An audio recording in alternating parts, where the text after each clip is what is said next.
let's get started. 12:30, 12:32. Masterclass, a masterclass about panel discussions and a panel discussion about panel discussions and a book launch all in one. 3 for the price of 1. I am launching today. I'm so excited. I woke up early, actually, a bit happy, and I never wake up happy. I'm always a bit miserable in the morning, I have to say. I'll, warm up after 15 minutes and a coffee. But I woke up, I was like grinning under the TV like that. It's book launch day. Hello, world. Hello, world. So I'm excited for that. But I want to add value for you today. And I want to know, first of all, how many of you have ever been on a panel? First of all, first question then, have you ever taken part in a panel? Just put a yes in the chat box or a Y if you can't be bothered to write the whole word. That's good as well. Yes, loads of people. Some no, yes indeedy. Esther Stanhope says, yes, Penny, you were there. Yeah, I was there. That's right, I was. So I've taken part in lots of panels. Yep, lots of people. So there's a mixture there, isn't there? Has anyone who's not taken part, have you ever been asked but turned it down because you weren't sure how it would go? You don't want to look like an idiot. Is anyone willing to declare that or admit that? They might have been asked. You went, I'm busy. Can't make it. No one wants to declare that. I have heard that quite a few times. People saying, yes, all right, Deborah David, yeah, you have been asked, but you turned it down. That's fine. It's normal, isn't it? No one wants to look like an idiot on a stage in front of a massive audience. It's really quite simple. So I'm here to encourage you onto panels today and to share a few ideas about how you might do that really well. And if you've already taken part in panels, what you're going to get from today is some ideas about how you might do that even betterer. Because it is an opportunity, isn't it? It's an opportunity to shake hands with the whole audience in one go. The minute you're at the front of the room, you're seen somehow as an expert. So here we are, a masterclass. And who's here because they're panel curious? Have you just always wondered how the hell it all works? You've maybe been to one, you've seen one, maybe they're on in the afternoon of a big conference you attended. You thought, who's the moderator? How did they get that job? Who are these panelists and how did they know what to say? Yeah, so Letitia says she's panel curious. Or maybe you want to be putting on your own event and bringing a panel together and you want to know how it will work. So yeah, panels are really interesting and they've never used to be as popular as they are now. They used to be the preserve of huge conferences, big expos, global positioning for things like Davos or big expos, tech expos in Barcelona or whatever. Only recently have they really become a mainstay of events, and they are a fantastic way to bring together some experts or people who know some stuff and have got experience to talk about it.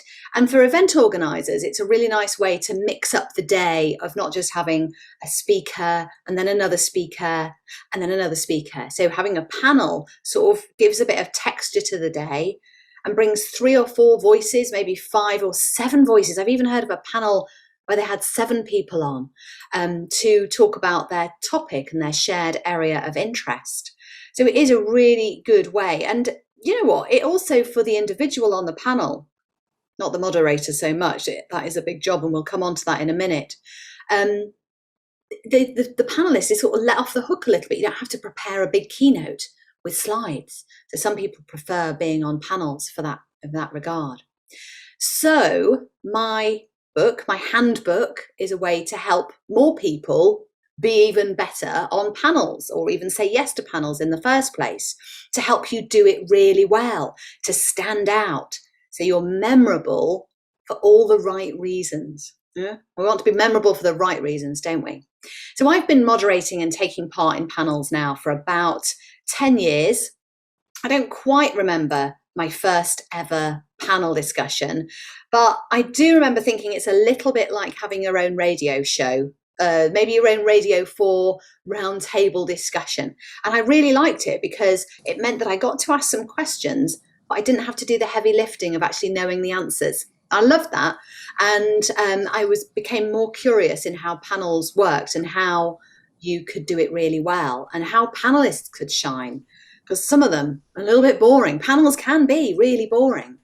So the first book that I wrote, the Make Yourself a Little Bit Famous book, which is a business communication handbook to help you raise your profile. So that was the first book. Has actually got a section on panels in it, but it was so popular that I decided it would be a good idea to put it into one big book, add more detail, loads of free resources about how to approach panels and get on with it and enjoy them. That's ultimately my aim. And there aren't many top books on this topic at all. And there's certainly not one that's been written with the new virtual world in mind. So there's lots of tips in my book about how to do this really well virtually. And I'm hoping I'll be able to demonstrate that in a little while when we get into the actual panel discussion. And just like my first book, Panel Discussions, The Ultimate Guide, is available in paperback. I know, old-fashioned paperback, Kindle, and as an audiobook. It's just about to be released as an audiobook. So this session today for you right now is going to be educational. It's going to be inspirational and entertaining, hopefully. We're going to have some fun and it's going to be pacey. So no sluggishness here. We want energy in our panel discussions and our masterclasses. So in a moment, I'll be sharing 3 top tips for moderators, 3 top tips for panelists, and then we get to meet a fab 4 people who have got lots of experience on panels and in moderating them and taking part, and who'll be sharing their methods and ideas for making panels go really well as well. And throughout the session, there are going to be 3 lucky winners of the book Panel Discussions. I'll even sign it for you. I know, what a giveaway. So 3 winners. I'm going to be pulling names out of the IKEA utensil holder because I couldn't find another receptacle. So I'm going to be pulling names out of the hat for that. And also before we finish, I'll be giving away 2 hours of free coaching to you using the same method. So that's a valuable prize to win, worth about £1,000 plus VAT. So that's that. So let's get started and just remind ourselves what a panel looks like. What does a panel look like? Well, in person, it looks a little like that, doesn't it? Do you remember those days? A big packed out room, no one bothering with masks or whatever. And if you look at her little face, the woman on the far left there, who is obviously holding the room in that panel moment, she is loving it. She's absolutely loving it. She's saying some interesting stuff. The panelists are looking to her and everyone's got their eyes on her. In fact, Esther Stanhope, I can see you on the front row there. It's a good panel discussion, that, wasn't it? It was about women entrepreneurs in the freelancing world, and those people were talking about it. Lovely panel discussion for sure. But of course, over the last 2 years, we've become very familiar with them looking a bit like this, and obviously that image looks a bit like we do right now. Anthony Steers, I believe, is on the call, so hello to you. Anthony was on this panel discussion with a few of my speaker colleagues. We were talking about how to raise your profile and keep your profile out there during a lockdown. That was a bit of a tough one. But yes, so that was how panels can look and how they are shaped now. Their point, of course, is to discuss some stuff that's of value to the audience. This particular debate was something that was put on every month in Manchester. I was the host in the middle. And it's just nice to look at the difference in the way that things are laid out, actually. Everyone's having a good time, even though we're talking about should we pay more tax? Discuss. It was a fun event talking about that. We're behind a trestle table, and although I've got my own microphone, there's only one between 2 on the rest of the table. Panel discussions come in all shapes and sizes. This one is another one I moderated, and although there are lapel mics on each of the individual panelists, I felt really far, really removed from the discussion because of the shape of the stage and where the lectern was. And because there were 5 of them, I couldn't really join them as as a sort of moderator there. It had to be, oh, I don't know, it just didn't feel right. And in the photograph, I don't think it really looks right either. Nonetheless, when you turn up as a moderator or panelist, you've kind of got to expect anything could come at you. So quick question for you, and if you can think about this, maybe I want to share this one. It's a bit closer, so close in fact the gentleman to my left is able to have a quick look. I think he's looking at my notes to see what the next question is. I'm not sure. It's not a nice photograph, but just to let you know that panels do come in all shapes and sizes. This kind of panel is on the way out. This panel is not really happening anymore. It's what's called a manel, an all-male panel. If you look on any social media channel and you do hashtag manel, this kind of image turns up. So I'm the moderator, so I don't really count. But, you know, in fairness to the event organizer, the gentleman to my left was meant to be a woman, but she bailed out and he turned up in her stead. So there we go, all male panels. If you get a chance to join one, say no. If you're a bloke, always ask who the other panelists are. And if you're a woman, this is why you should be putting yourself forward as a panelist or moderator to take part, because event organisers will love you for it, I tell you what. Okay, and then we have a final picture here. We've got a low coffee table. Oh, sorry, the other one, of course, is a classic sort of tub chair, sitting down, no coffee table, bit different, but we're up on a plinth. That's a bit different.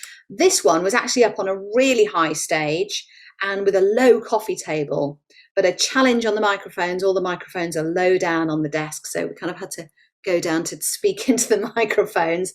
It wasn't ideal. And if you're thinking this is wrong because it's an all-female panel, it's a wannel maybe, or a fannel. It's not wrong at all. We just haven't had enough of them over the last 2,000 years. So we're righting wrongs and we're putting women on panels and not mentioning it. So there we go. That's my approach anyway. But obviously we seek diversity on all panels. So that's what a panel looks like. I'm going to share some top tips now. Oh, hello. That's what I'm saying right now. You don't want to see that, do you? No, because taking everything in my stride. So 3 top tips for moderators. I'm guessing the number of people who will answer this in the chat box now will be lower than the original. Who has moderated a panel?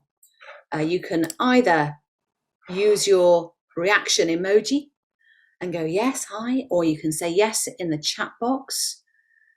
So yes if you have. Carolyn's only done 2. 2's enough to get experience, isn't it? Carolyn, just unmute yourself a minute. Let's hear from you. What was your first moderating experience like? So it was online, and it was a panel about women doing business in the Middle East. And I loved it because obviously I got to pick the panelists. So I picked people who were really vibrant and gave me lots of energy back. And so I actually really enjoyed it. Nice, lovely. Oh, good. Okay, so you rose the challenge. It's a lot of work, isn't it? Yes, it is. And I feel like you're the bridesmaid and not the bride. And I don't know if I'm wrong in thinking that when that queue forms afterwards to talk to the speakers, it's the speakers that get the queue and not the moderator. Is that correct? Yeah. You are a little bit like chopped meat. And so my book really helps moderators shine just that little bit more and stand out, and hopefully gives you permission to start your panel discussion with a little bit about you and also why you're excited to be there. And so therefore you can kind of drop in a bit of your own credibility, and maybe in the questions as well, by saying, well, of course, a lot of my clients are saying this to me. What about you? And so you don't just become that just a renter interviewer. And you can stand out in your own right. But yeah, you're right. It is a little bit like being the bridesmaid, never the bride.